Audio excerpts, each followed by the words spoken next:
अच्छा, एक ऐसा क्वेश्चन देख लेते हैं, ठीक है। सिंपल है, ये भी जस्ट फॉर्मूला बेस्ड है। देखो, मैं क्यों इतना जोर लगा रहा हूं, क्योंकि देखो ये ऐसा तो है नहीं कि आपको बहुत कुछ करना है, मतलब वहां जाके एकदम सॉल्व करना है, एकदम क्रिटिकल थिंकिंग लगाना है, एकदम दिमाग ही फट जाएगा, ऐसा कुछ करना है। ऐसा कुछ नहीं करना है, ठीक है। रिमेम्बर, जितना बड़े पैराग्राफ में क्वेश्चन होगा उतना ही छोटा उसका सोल्यूशन होगा। रिमेम्बर दिस थिंग, ठीक है। लैंग्वेज, वो जब लैंग्वेज जस्ट आपको डराने के लिए लिखी होती है, ठीक है। इसलिए फुल कॉन्फिडेंस से क्वेश्चंस को पढ़िए, समझिए, इजीली अच्छे से समझिए, और ट्राई करिए कि हम कैसे इसको सॉल्व कर सकते हैं। उसको रिमाइंड करने की कोशिश कीजिए, अच्छा इसको हम कैसे ला सकते हैं। जैसे पिछले केस में जब फर्स्ट क्वेश्चन था, उसमें हमें चार्ज का पता था, हमें करंट का पता नहीं था, डिस्प्लेसमेंट करंट का। तो हमने दिमाग लगाया कि अगर हम dq बाई dt तो करंट होता है, तो वहां से ला सकते हैं। तो ऐसे क्वेश्चन पढ़ो, अगर क्लिक हो रहा है डायरेक्टली लगाओ, फॉर्मूला डायरेक्ट करो। क्लिक नहीं हो रहा है तो थिंक करो कि अच्छा हम कैसे कनेक्ट कर सकते हैं उस वैल्यू से, ठीक है। तो वो ज्यादा इंपॉर्टेंट रहेगा और ज्यादा फायदा भी देगा आपको।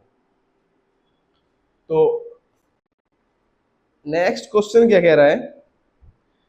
The question says that spring is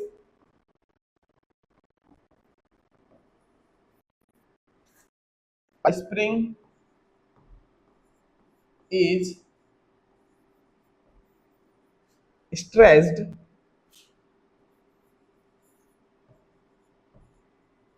by 5 centimeter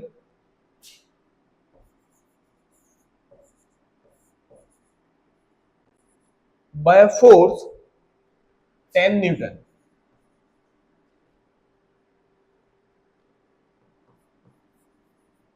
The time period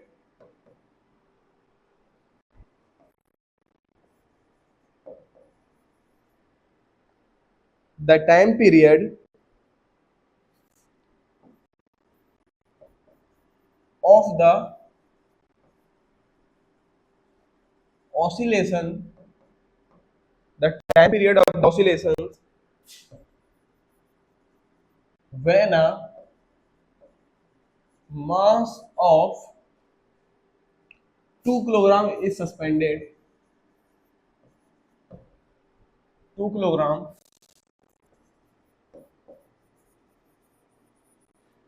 is suspended by it is.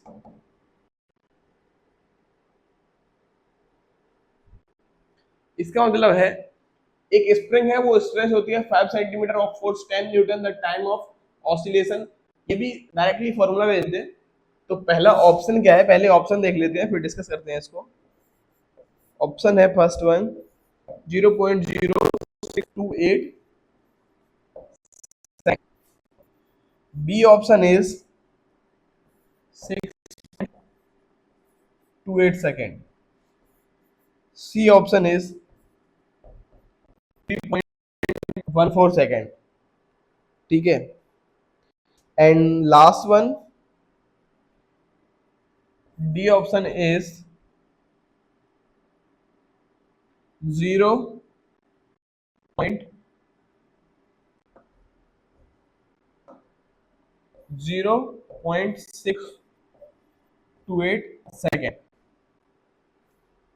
ठीक है। डन।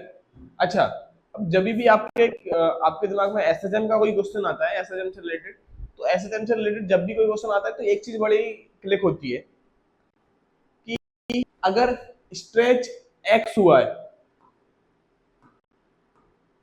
अगर स्ट्रेच कुछ एक्स हुआ है कुछ फोर्स के वजह से, तो F equal to k x करके कुछ आता है दिमाग में, F equal to k x, for basic formula है।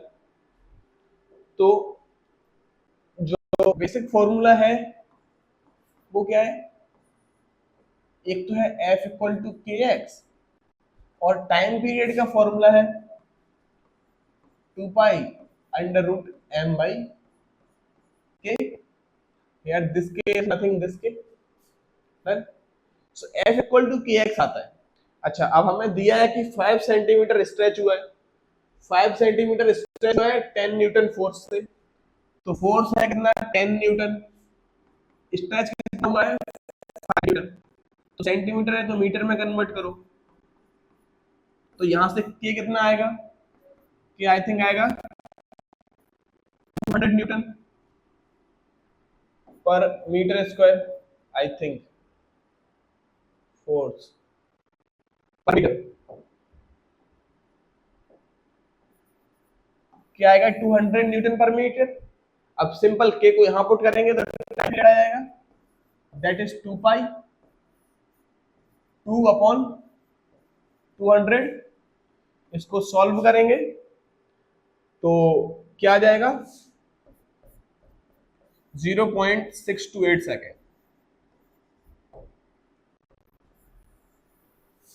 तो ये टाइम ऑफ पीरियड है, ये टाइम पीरियड है, क्या निकालना था time period, the time period of oscillation, तो कितना आया 0.628, डी ऑप्शन। तो क्या था, कुछ नहीं था, सिंपल दो फॉर्मूले थे, वैल्यू डालो आंसर आ गया, तो सिंपल दो फॉर्मूले थे, वैल्यू डालो आंसर आ गया, तो जस्ट फॉर्मूला बेस्ड था, इसलिए कहता हूँ फॉर्मूला रिवाइज करते रहो, फॉर्मूला याद रखो, ठीक है। चलो नेक्स्ट देखते हैं।